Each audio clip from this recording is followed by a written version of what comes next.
Hello मेरे प्यारे दोस्तों, आप सभी को मेरे यूट्यूब चैनल कहानी का खजाना में स्वागत करती हूँ। आई होप आप सभी लोग खुश होंगे, स्वस्थ होंगे। चलिए दोस्तों, आज आप सबको मैं एक नई कहानी सुनाती हूँ। मेरा नाम पूनम है, मेरी उम्र 29, रंग गोरा। मेरा रंग रूप देखकर हर कोई मेरी ओर खींचे चले आते हैं। मेरी शादी को 3 साल हो चुके हैं और मेरा पति रमेश 32 साल का है। वो इंसान तो दिल का अच्छा था, लेकिन वो ठीक ढंग से मुझे खुश नहीं कर पाता था। शुरुआत में तो उसने मुझे खुश करने की कोशिश की, लेकिन कुछ सालों से उसने कोशिश भी छोड़ दी।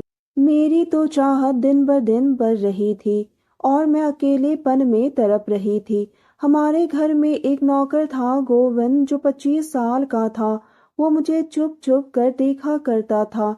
मैं उसकी नजरों को नजरअंदाज करती थी, लेकिन एक दिन मेरी प्यास ने मुझे गोविंद के सामने झुका दिया।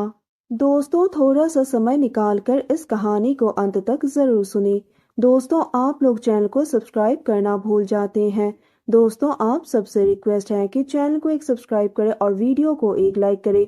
दोस्तों, आप लोगों की एक लाइक और सब्सक्राइब से बहुत ही मोटिवेशन मिलती है कि हम ऐसे ही कहानियां आप सबके समक्ष प्रस्तुत कर पाएं। दोस्तों, हम बहुत ही मेहनत से कहानी लिखते हैं। आशा करती हूँ कि यह कहानी आप सबको पसंद आएगी। चलिए अब कहानी में आगे बढ़ते हैं और आपको यह कहानी सुनाते हैं। उस दिन दोपहर का वक्त था। दिल्ली की गर्मी अपने चरम पर थी और घर में सन्नाटा छाया था। रमेश ऑफिस गया था और घर में मैं अकेली थी। मैंने एक पतली गुलाबी रंग की साड़ी पहनी थी, जो पसीने से भीग कर मेरे जिस्म में चिपक रही थी। गर्मी और पसीने की वजह से मेरा ब्लाउज पूरी तरह से गीला हो गया। मैं सोफे पर लेटी थी, तभी गोविंद किचन से पानी का ग्लास लेकर आया। उसने शर्ट और लुंगी पहनी थी और उसकी आंखें मेरे जिस्म को घूर रही थी। उसने कहा, मालकिन, पानी लाया हूँ, और मेरे पास आ गया। उसकी नजरें तो मानो मेरी और ही टिकी थी। जब मैंने उसे देखा तो मुझे उसकी हाव भाव समझ में आ रही थी। मैंने पानी का ग्लास लिया और जानबूझकर अपनी ब्लाउज पर गिरा दी। पानी का ग्लास गिरने की वजह से मेरा ब्लाउज और भी गीला हो गया और उसे साफ साफ दिखाई दे रहा था। मैंने कहा, उफ गोविंद, ये देख क्या हो गया। वो मेरे करीब आया। मालकिन, मैं साफ कर दूं। उसकी आवाज में शरारत थी। मैंने उसे रोका नहीं, वो साफ करने लगा। मैं सिसक कर बोली, आह गोविंद, ये क्या कर रहा है। वो कहने लगा, मालकिन, आपकी ब्लाउज पूरी तरह से भीग गई है। आप इसे जल्दी से चेंज कर लीजिए और दूसरा ब्लाउज पहन लीजिए। वैसे मालकिन, एक बात कहूँ, आप बुरा मत मानना। मालिक आपको खुश नहीं कर पाता तो क्या, मैं आपको खुश कर दूंगा। उसने मुझे अपनी तरफ खींच लिया। मैं सोफे से उठ खड़ी हुई और उसने मुझे अपने सीने से चिपका लिया। मैंने कहा, गोविंद मत कर, मैं तेरी मालकिन हूँ। मैं करा रही थी, मैं तड़प रही थी। मेरे दिल में आग लग रही थी और मैंने उसकी कमर पकड़ ली। मेरी सिसकारियां तेज हो गई। उसने कहा, मालकिन, मैं आपको मालिक से ज्यादा खुश कर दूंगा और आप उनसे ज्यादा मुझे प्यार करने लगेगी, और मुझे सोफे पर लिटा दिया। वो मेरे होठों पर होठ डालकर चूमने लगा और मैं पागल हो रही थी। मैंने कहा, गोविंद, अब छोड़ भी दे। उसने कहा, मालकिन, मैंने तो अपना काम करना शुरू भी नहीं किया और आप छोड़ने की बात कर रहे हैं। मैं कांप रही थी। उसने हंसते हुए कहा, मालकिन, मैं आपको इतना खुश कर दूंगा कि आप मुझे भुला नहीं पाओगी।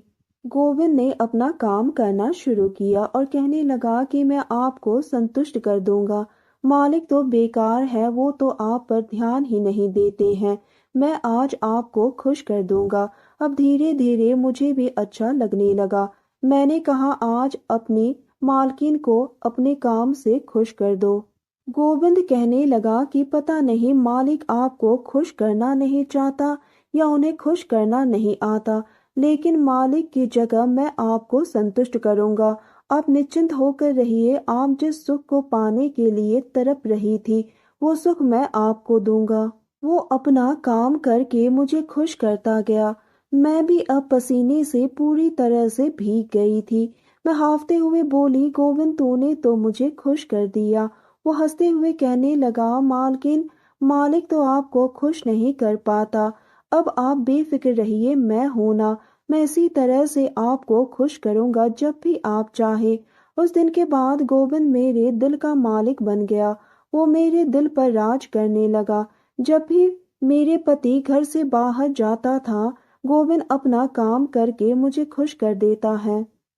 तो दोस्तों, यह कहानी सुनने के बाद आप सबकी क्या राय है, हमें कमेंट करके ज़रूर बताइए और साथ ही इस वीडियो को एक लाइक करें, चैनल को एक सब्सक्राइब करें और नोटिफिकेशन बेल को भी ज़रूर दबाएं ताकि अगली अपडेट सबसे पहले आपको मिले। दोस्तों, आपकी एक लाइक और सब्सक्राइब से बहुत ही मोटिवेशन मिलती है कि हम ऐसे ही कहानियाँ आप सबके समक्ष प्रस्तुत कर पाएँ। आप सबने अपना कीमती समय निकालकर इस वीडियो को सुना, इसके लिए आप सभी को धन्यवाद करती हूँ। धन्यवाद दोस्तों।